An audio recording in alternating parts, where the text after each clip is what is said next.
What's up, guys, and welcome to the Temple Football Web Series. Oh, wait, my apologies. Welcome to Temple Timeout. I must have made that mistake because starting today, we'll be covering 8 straight weeks of Temple football. Finally, football is back. I'm headed to Annapolis for the game for our continuing coverage as the Owls take on the Navy midshipmen. Remember, Navy already has 3 games under their belt before Temple has even made their season debut. But Coach CAREY sees an advantage in preparation. From a preparation standpoint, there's no question that we have an advantage there because we've seen 3 game films of theirs and we haven't played, so they don't have any of ours. But what does that mean? How does that transition into competitive advantage? I don't know yet. Let's go ahead and take a look back at Navy's first conference matchup of the season just 2 weeks ago, taking on Tulane for what would become the biggest comeback in school history for the midshipmen. Third quarter, Tulane is up 24-0, but don't get too comfortable. Dalen Morris drops a dime to Mark Walker, and the ball bounces out just short of the end zone. But they run it in next play and find themselves on the board. Morris, by the way, threw 11 times with 6 completions for 139 yards. And here's Jamal Carruthers. I'll say it now. He could be the biggest headache for the Owls secondary this weekend. This 48-yard run set Navy up for their second touchdown. He ends the day with 125 rushing yards. So there's 7 more, plus a safety, and the midshipmen have narrowed the Green Wave lead 24-16. Dalen Morris connects with Michael Cooper in the end zone. They go for the 2-point conversion to tie it up, and it all comes down to Bijan Nichols' 33-yard field goal to squeak out the win. Final score 27-24. Navy's triple option set up this comeback win, and Coach CAREY plans to dominate time of possession to keep that from happening again. You have to make the most of your opportunities, and that's just how it is because you may not get the ball a whole lot. And so you've got to possess the ball, keep it. You kind of got to try to flip the tables on them a little bit. And obviously scoring points is a premium with this one. So that's kind of the recipe, and that's what we're going to try to do. All right, guys, let's pour one out for Navy because in their 3 games played this season, they've been outscored 119-34. Even though Navy has a division win over Tulane, who obviously isn't a strong opponent, they failed to score a touchdown against BYU in a 55-3 loss. And over this past weekend, they got walloped by their brothers in service over at Air Force by 33 points. Just like CAREY said earlier, Navy coming in with 3 games of film is a double-edged sword. But let's turn our focus now to the Owls. We bring in Sports Desk anchor Nate Stanley to get on the conversation. How are you, Nate? What's up, Nate? How are you? How you guys doing? I'm happy to be here.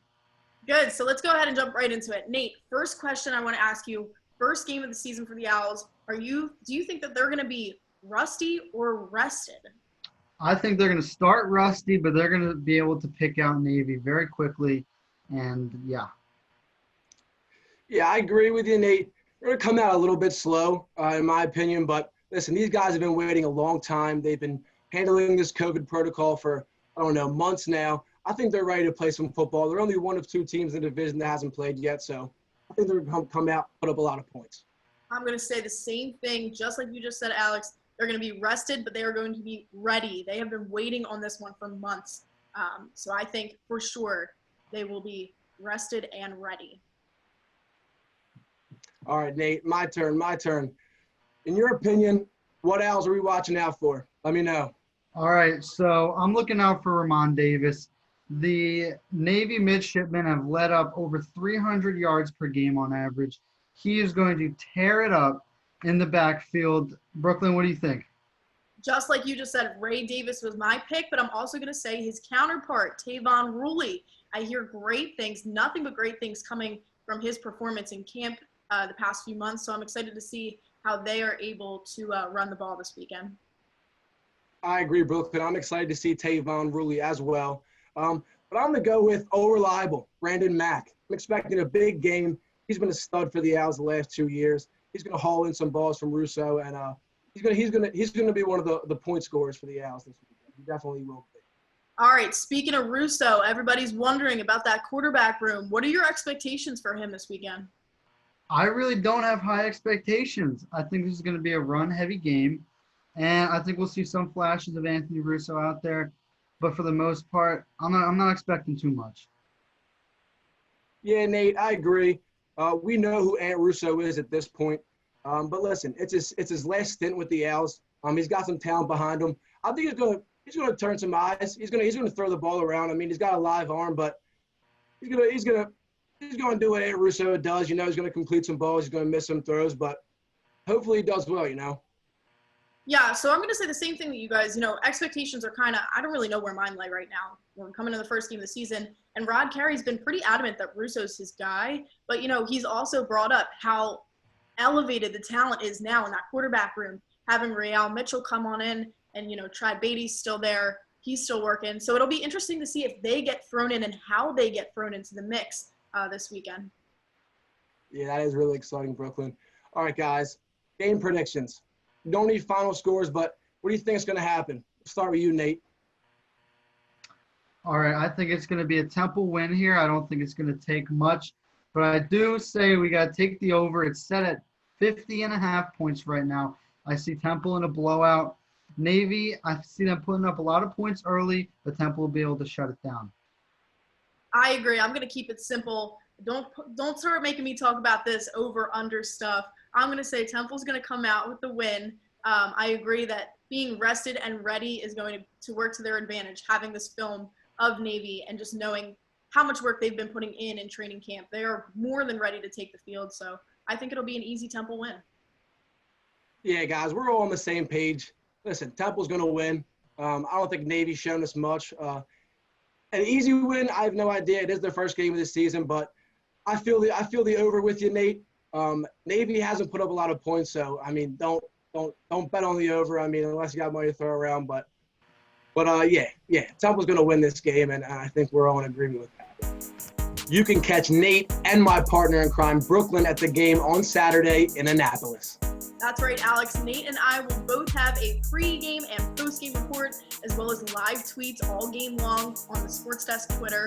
Kickoff is at 6 p.m., and make sure you tune in to CBS Sports Network to watch the long-awaited season opener between the Owls and the Midshipmen.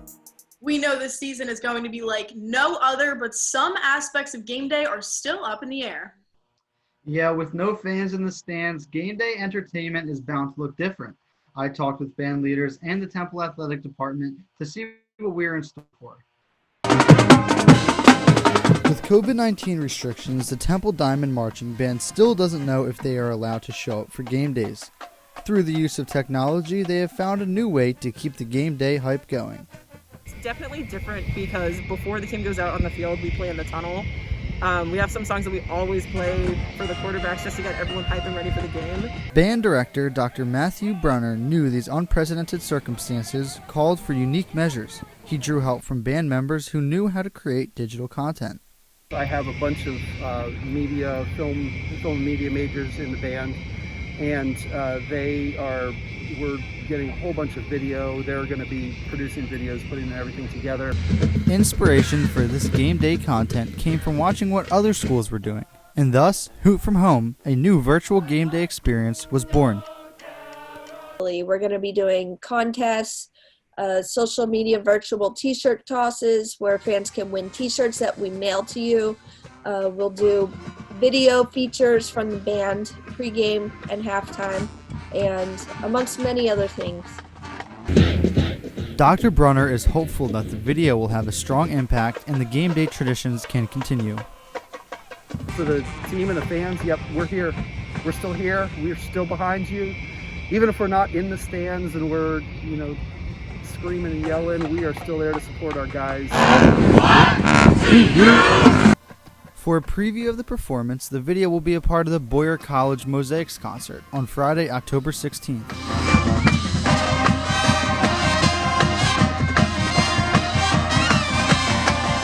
Hoot from Home will be streaming from the Temple Athletics YouTube page during every home game. That'll do it for me today, but I'll see you guys when we get down to Annapolis. Thank you, brother. It's always a pleasure. Thanks for coming on, man. Thanks, Nate. Thank you guys for having me. Now this one's special.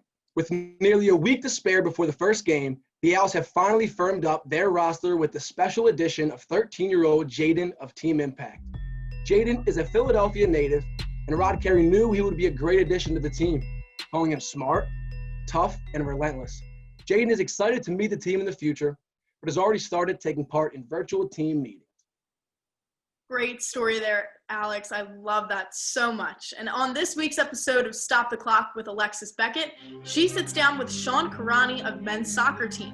Karani is a sophomore coming off of an amazing freshman campaign. He started all 17 games and finished second on the squad with 9 points from 3 goals and 3 assists. That'll do it for this episode of Temple Timeout. Thanks for watching, and remember to follow along at TU_SportsDesk for our continuing coverage of Temple versus Navy this weekend, and always much more.